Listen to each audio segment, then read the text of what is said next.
What was an Iranian nuclear weapons program? Where's your evidence of this? Where did we have a nuclear weapons program? I'm just asking you Source to your claim. answer the question, if Source you your would. claim. Doesn't Source doesn't your it, claim. doesn't Iran You're a need journalist. doesn't Iran Source need the money your claim. that was promised to Iran in the memorandum of understanding or committed to Iran if peace talks continue? Doesn't Iran need that money to rebuild the country? First, source your claim. When did Iran have a nuclear weapons program? There is a familiar trick in political media. You make a huge claim. You build the entire argument around that claim. And then, when someone asks you to prove it, suddenly there is no time to discuss it. That is exactly what makes this exchange so interesting.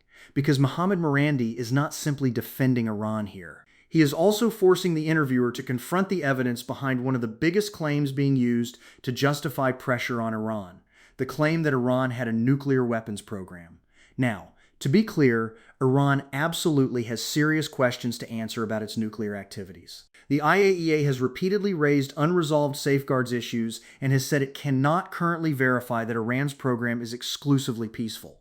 But that is different from casually stating, as a settled fact, that Iran had a nuclear weapons program. And that distinction matters. Because if you're going to use the threat of nuclear weapons to justify sanctions, military action, and potentially another devastating war, then the evidence cannot be optional. So let's watch the exchange. And pay attention to what happens when the interviewer is asked to substantiate the claim. If you believe political journalism should be held to the same evidentiary standard, regardless of who is being criticized, subscribe to The Honest Perspective. I'm Neil. This is The Honest Perspective. Truth matters most when power wants us to stop asking questions. Let's get into it. What right does Iran have to hold the rest of the world to ransom by preventing oil shipments passing through the Straits of Hormuz? Excuse me, I think it was the United States that waged a war against Iran, and your government supported it. They did nothing they said nothing in condemnation. The United States slaughtered our children. The United States murdered our leaders. The United States destroyed our critical infrastructure along with the genocidal Zionist regime that your government loves. And so you're in no position to critique Iran. But when we finally had an MOU with the Trump regime, in Article 5 of that MOU, the movement through the Strait of Hormuz is to be managed during the period when the MOU is valid by the Iranians. And the Americans, in violation of the MOU, created their own corridor. The Iranians warned them and warned ships for days, and they ignored Iran until ultimately Iran was forced to strike those ships so that other ships do not disobey. They have to go through the corridor that Iran has determined for them.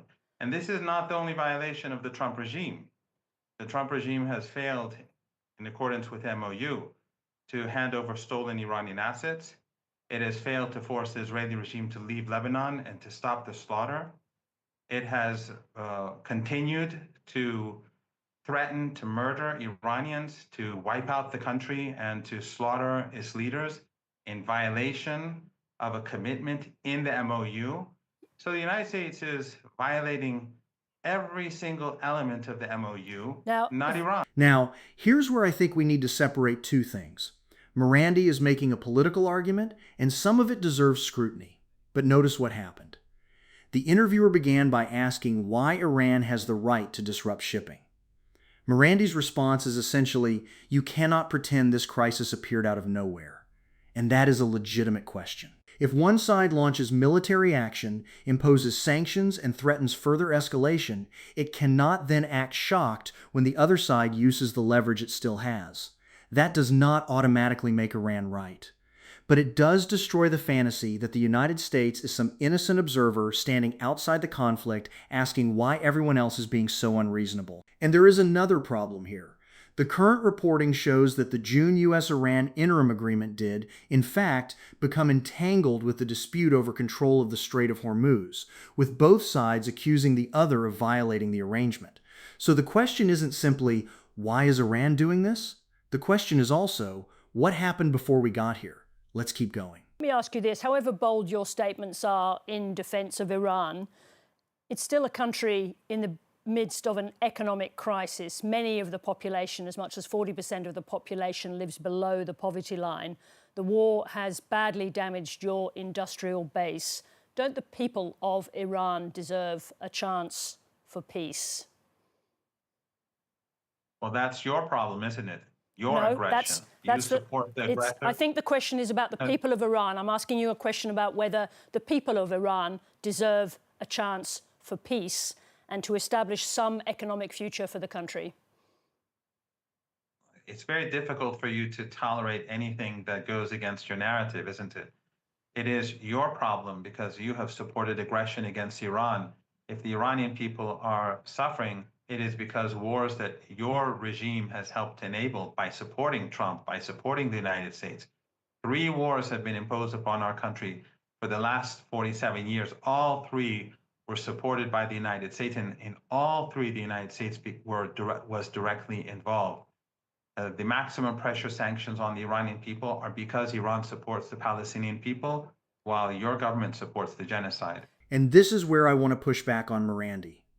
Because criticizing American and Israeli policy does not mean we stop thinking critically about Iran. The interviewer asks a completely legitimate question. What happens to ordinary Iranians? Not the regime. Not the Revolutionary Guard. Not Washington. Ordinary people. And Marandi's answer becomes another indictment of the United States. Some of that criticism is justified. Sanctions absolutely have consequences for civilians, and economic warfare is never experienced exclusively by politicians sitting in government buildings. But Iranian civilians are not obligated to choose between American coercion and Iranian repression. They deserve something better than that. And this is exactly why the left should reject the lazy idea that criticizing U.S. imperialism requires defending every action of the Iranian government. It doesn't. We can oppose war. We can oppose collective punishment. We can oppose sanctions that hurt civilians. We can oppose Israeli atrocities against Palestinians. And we can still demand accountability from Tehran. That is not hypocrisy. That's consistency. Now watch what happens when the conversation reaches the nuclear claim. Doesn't Iran need that cash to rebuild the country? When you mean frozen assets, you mean stolen assets, right? I mean what I said. And in addition, I mean exactly what I said. Frozen assets under sanctions delivered to the Iranian government because of its development of a nuclear weapons program. Go ahead. Don't be too cowardly. Stolen assets. What was an Iranian nuclear weapons program? Where's your evidence of this? Where did we have a nuclear weapons program? I'm just asking you Source to your claim. Answer the question if you would. Claim. Doesn't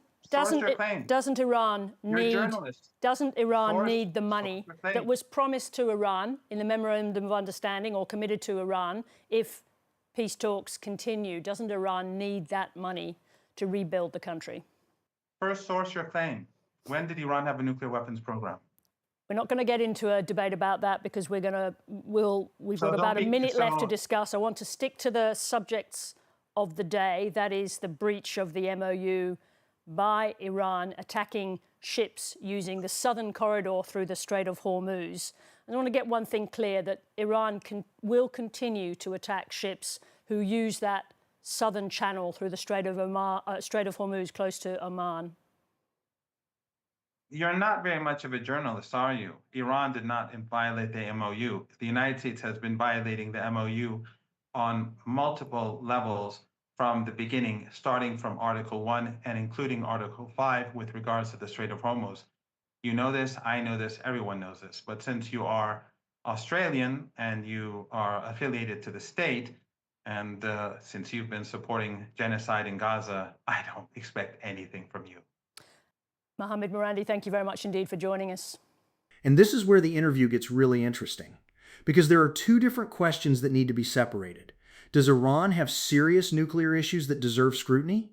Absolutely. The IAEA has raised serious unresolved safeguards concerns and has said it cannot verify that Iran's nuclear program is exclusively peaceful. But that is not automatically the same thing as proving that Iran had an active nuclear weapons program. And that distinction matters. Because if you're going to use the nuclear threat to justify sanctions, military action, or potentially another war, then you need to be precise about what the evidence actually proves. You don't get to turn a complicated intelligence and verification question into a one-line talking point and then refuse to defend the wording when somebody asks for evidence. And that's the biggest problem with this interview. Marandi has plenty of claims that deserve scrutiny. Iran is not above criticism. Its government has its own authoritarian record, and opposing American intervention does not require defending everything Tehran does. But the interviewer isn't entitled to a lower evidentiary standard simply because he's questioning Iran. The same standard has to apply to Washington. And look at where this strategy has brought us. The United States has used military force and economic pressure to try to constrain Iran. Instead of producing a clean resolution, we've ended up with another confrontation where the Strait of Hormuz has become a major bargaining chip. That's the part the usual foreign policy debate keeps missing. Military power can destroy things. It can destroy infrastructure. It can kill people. It can temporarily disrupt a weapons program. But it cannot manufacture peace. And when diplomacy collapses, civilians are the ones who eventually pay the bill. That's why the answer cannot be endless escalation. If Iran's nuclear activities are the concern, then verify them, inspect them, negotiate restrictions, demand transparency. And if Iran violates those commitments, hold Iran accountable. But don't sell another war to the public by pretending that every disputed claim has already been proven. And this is where the left needs to be consistent. We can oppose U.S. imperialism without becoming apologists for Iran. We can oppose Israeli government violence without tolerating anti-Semitism. We can stand with Palestinian civilians while still demanding accountability from every government involved. Because our loyalty should not be to governments. It should be to people. And when somebody makes a claim powerful enough to justify war, sanctions, or collective punishment, the most important question is still the simplest one. Where's the evidence? If you believe political journalism should challenge power instead of protecting it, subscribe to The Honest Perspective. I'm Neil. Power doesn't deserve our trust. It deserves our scrutiny. That's The Honest Perspective. And that's where I'll leave you.